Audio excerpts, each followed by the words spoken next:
अभ्यास 3D का पहला प्रश्न आपका कि एक पेटी में सेब इस प्रकार रखे गए हैं कि प्रत्येक तह की प्रत्येक पंक्ति में उतने ही सेब हैं, यानी जितनी तह में जितनी तह है और तह की जितनी पंक्ति हैं तो प्रत्येक पंक्ति में उतने ही सेब रखे गए हैं जितनी उस तह में पंक्तियां हैं। यदि तहों की कुल संख्या पंक्तियों की संख्या के समान हो, यानी तीन चीज हो गई, तह, पंक्ति और सेबों की संख्या तीनों समान हैं, तो प्रत्येक तह में कितने सेब रखे गए हैं। और दिया गया है कि पेटी में यदि कुल सेब 1728 हों, तो अब यहां पर 1728 इसी तरह का एक दूसरा प्रश्न हम आप लोगों को सामने देते हैं। जैसे मान लीजिए यही प्रश्न है, हम इसको संख्या कम करके देते हैं कि एक पेटी है जिसमें कुल 64 सेब हैं। कितने सेब हैं? कुल 64 सेब हैं। अब प्रत्येक तह में प्रत्येक पंक्ति में उतने ही सेब हैं, यानी जितनी पंक्ति है उतने तह है और उतनी ही सेबों की संख्या है। तो प्रत्येक तह में कुल सेब कितने होंगे ये हमको समझना है। तो इसको इस तरह से समझें कि जैसे ये हमारा दिया हुआ है, ये मान लीजिए कि वो गत्ता है जिसमें सेब रखा हुआ है। तो इस गत्ते में जो सेब रखा हुआ है, अगर आप देखिए तो अब कितनी पंक्ति हैं? कुल सेब 64 है, इसमें पंक्ति कितनी है? 4, और तह कितनी बनी? भाई अगर हम इसको रख दें और रखने के बाद हम ये कहें तो एक तह, दो तह, तीन तह, 4 तह बनी। पंक्ति कितनी बनी? 1, 2, 3, 4। और एक पंक्ति में कितने सेब हैं? तो 1, 2, 3, 4। लेकिन ये आएगा कैसे? अब ये चीज जानना है। हमें मालूम क्या है?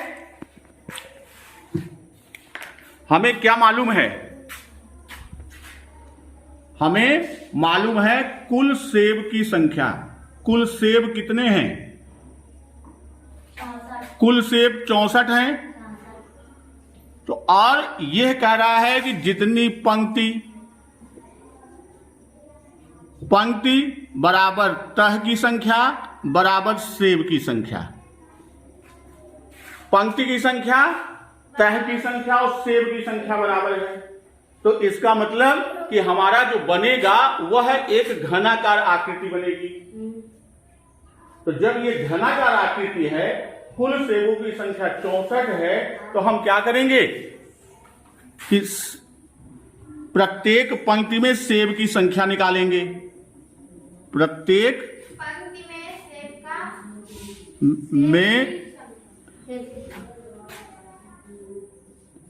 प्रत्येक पंक्ति में सेब की संख्या,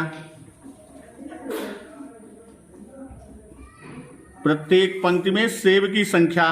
तो इसके लिए क्या करेंगे? हम घनमूल निकालेंगे। किसका? सेबों की संख्या का। सेबों की संख्या का हम क्या करेंगे? घनमूल निकालेंगे। और सेबों की संख्या कितनी दी गई है? कुल सेब 64 है। तो हम सबसे पहले क्या निकालेंगे? 64 का घनमूल। तो 64 के घनमूल के लिए हमने बताया था कि इसका अभाज्य गुणनखंड कर दीजिए। अब 64 का अभाज्य गुणनखंड कर दीजिए। 2, 32 आया, फिर 2 से काटा 16, फिर 2 से काटा 8, फिर 2 से काटा 4, फिर 2 से काटा 2 और फिर 2 से काटा 1। तो कितने हुए? 6 बार 2 आया। तो अब इसको हम इस तरह से लिखेंगे कि 64 को कि 2 गुणे 2 गुणे 2 गुणे 2 गुणे 2 गुणे 2। तो 3 का हम क्या बनाएंगे? जोड़ा। और घनमूल के लिए बताया था कि हर जोड़े से एक संख्या उतार के उनका आपस में गुणा करते हैं। तो अब ये क्या हो जाएगा? ये बराबर 2 गुणे 2, यानी क्या आया? अब ये 4 आया क्या? यह एक पंक्ति में सेबों की संख्या है।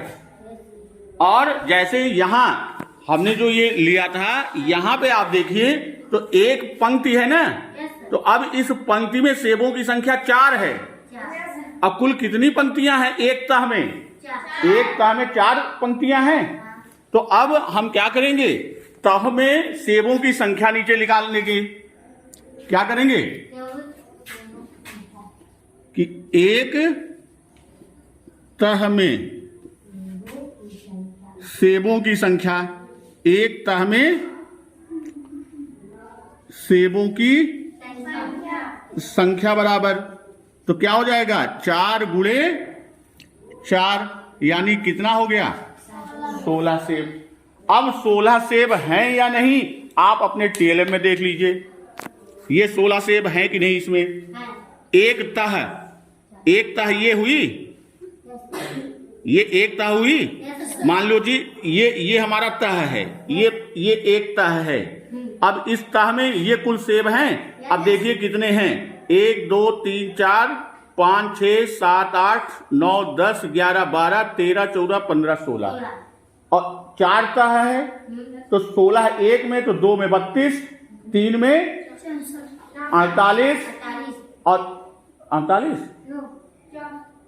एक में 16 तो 2 में 32, 3 में 48, 4 में 64। तो इस तरह यही सेम चीज क्या है, यही आपके प्रश्न जो अभ्यास 3D का पहला प्रश्न है, ठीक इसी तरह आपका सवाल, हमारा जो प्रश्न है उसमें कुल सेब दिए हुए हैं ना,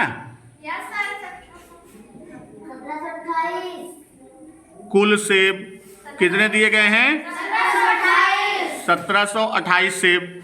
और ये भी दिया गया है कि पंक्ति की संख्या बराबर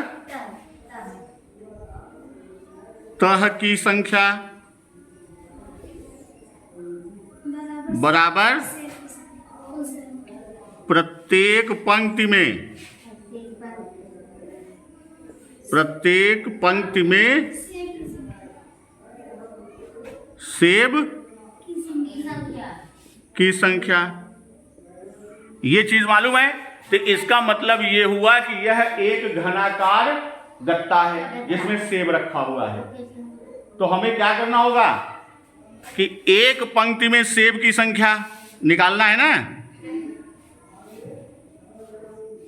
एक में सेब की संख्या निकालने के लिए क्या करेंगे, जो कुल सेब हैं उसका हम घनमूल निकाल देंगे। कुल सेब जो है उसका हम क्या करेंगे, घनमूल निकाल देंगे। और कुल सेब की संख्या कितनी है 1728, इसका घनमूल निकाल दें।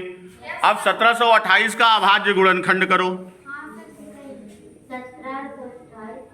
पहले 2 से कटेगा, 2 8 16, 2 6 12, 2 चौक 8, फिर 2 से कटेगा तो 2 चौक 8, 2 तिहाई 6, 2 दूनी, फिर 2 से कटेगा, 2 दूनी 4, 2 एकम 2, 2 छंग 12,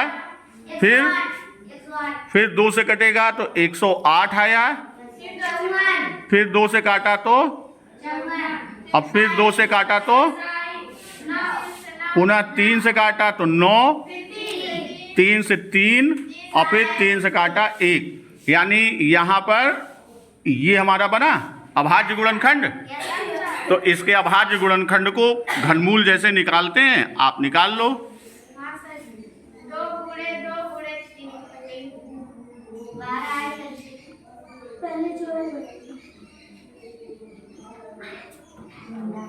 ये हो गया। अब इसका जोड़ा, और ये बताया था कि प्रत्येक जोड़े से एक अंक उतार के उनका आपस में गुणा कर दें, तो ये हो जाएगा 2 गुणे 2 गुणे 3, तो 2 दूना 4 तिहाई, तो एक पंक्ति में सेबों की संख्या 12।